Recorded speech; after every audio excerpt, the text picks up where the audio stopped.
Hola, buenas tardes. Somos María Daniela Martínez Luna y Juan Sebastián Preciado presentando el proyecto de TPG 3 titulado ¿Existe relación entre la sociosexualidad y voz? A cargo del profesor Juan David León Gómez. Una de las temáticas importantes para este proyecto es la sociosexualidad. Esta es la disposición a mantener relaciones sexuales ocasionales.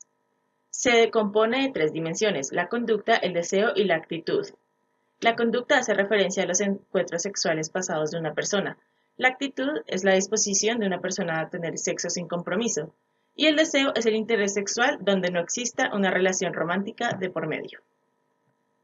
En cuanto a la voz, la percepción de masculinidad o feminidad vocal está mediada por la frecuencia fundamental. Esta nos permite darle una medida al tono, tanto si este es agudo o si es grave, y las formantes, que son picos de intensidad, que nos permiten determinar la longitud del tracto vocal del hablante. Otro concepto a resaltar es la testosterona, siendo esta una hormona que influye en el desarrollo tanto de las características sexuales como en el mismo comportamiento humano.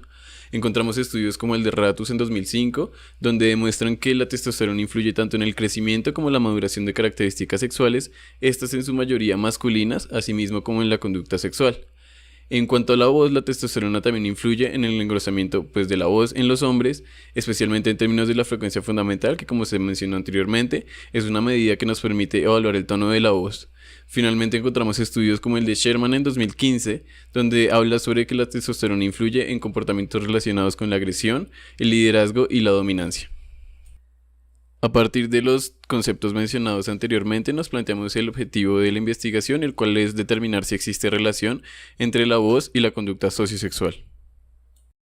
El objetivo también parte de estudios como el de McIntyre y colaboradores, en el cual plantea que la testosterona influye en una orientación sociosexual menos restringida. Esto quiere decir que los hombres a mayor testosterona tienen mayor número de parejas y o relaciones sexuales. De igual manera, Putz y colaboradores plantean que la testosterona influye en un incremento hacia las actitudes positivas al sexo sin compromiso. Finalizando, también hay que tener en cuenta que tanto mujeres heterosexuales como hombres homosexuales tienen preferencia por las voces masculinas más graves. Finalmente, además de los estudios que encontramos que relacionan la testosterona con la conducta sociosexual y con la voz, encontramos y resaltamos el estudio de Valentova y colaboradores en 2019, donde encontraban que en hombres un tono más bajo al hablar se relacionaba con una sociosexualidad menos restringida.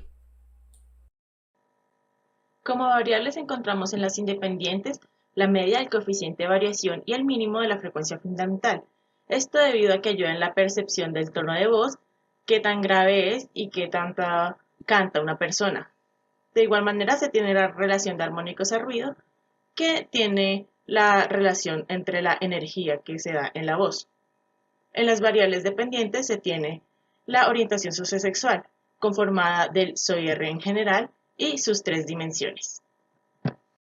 Como hipótesis se tiene que la frecuencia fundamental será un predictor negativo en la sociosexualidad.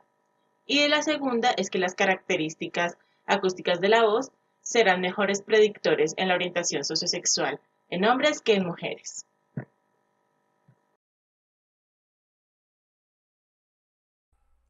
En cuanto a los instrumentos, usamos el inventario de orientación sociosexual SOIR, el cual fue aplicado de manera virtual con los participantes.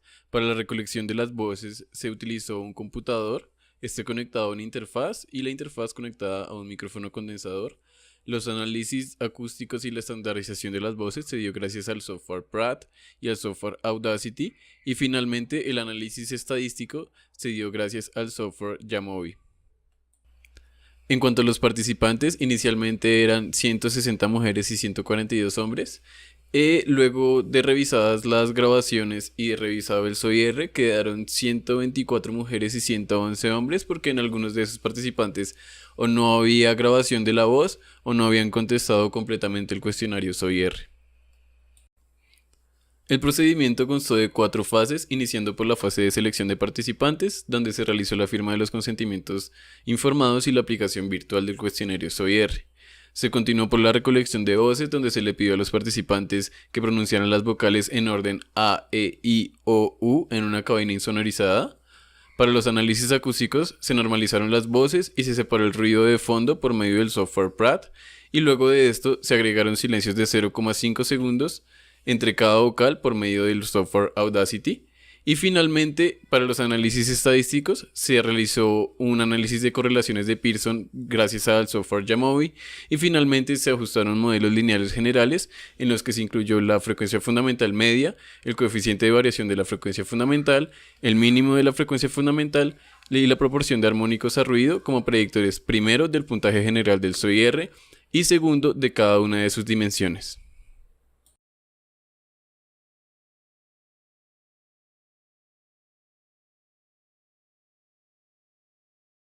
En cuanto a los resultados, en esta tabla podemos ver la correlación de Pearson que se usó y cómo efectivamente no existe relación significativa entre las variables acústicas y el SOIR y sus dimensiones. De igual manera se hizo regresión lineal. En pantalla podemos ver la regresión lineal de SOIR en general y las variables acústicas, en las cuales, determinando el valor P, podemos decir que las variables acústicas no predicen el SOIR en general. En la regresión lineal de la variable conducta podemos ver en el valor P que las características acústicas no determinan la conducta sociosexual de una persona. En la variable deseo también podemos ver que las características acústicas no la pueden predecir. Finalmente, para la variable de actitud sociosexual, las variables acústicas tampoco pueden predecirla según el valor P, tanto en hombres como mujeres. Finalmente, no se evidenció relación entre la sociosexualidad y las características acústicas de la voz en hombres y mujeres. Esto puede verse a factores como el tamaño de la muestra, o comparándolo con otros estudios, las diferencias metodológicas, como lo pueden ser qué palabras se usaban al momento del recorte de la voz, o la manipulación de voces para hacerlas más graves o más agudas. Como limitaciones se encontraban que no se tenían todas las grabaciones de los participantes. De igual manera, los artículos sobre la sociosexualidad y voces eran escasos. Como sugerencia se tiene que tener en cuenta el ciclo menstrual de las participantes mujeres, ya que esto les afecta en la voz. De igual manera, tener algún cuestionario del estado de ánimo, ya que participantes que se encuentren sobre emociones muy fuertes, su frecuencia fundamental puede cambiar. De igual manera, se tiene como sugerencia la recolección de saliva para medir el nivel de testosterona. Muchas gracias.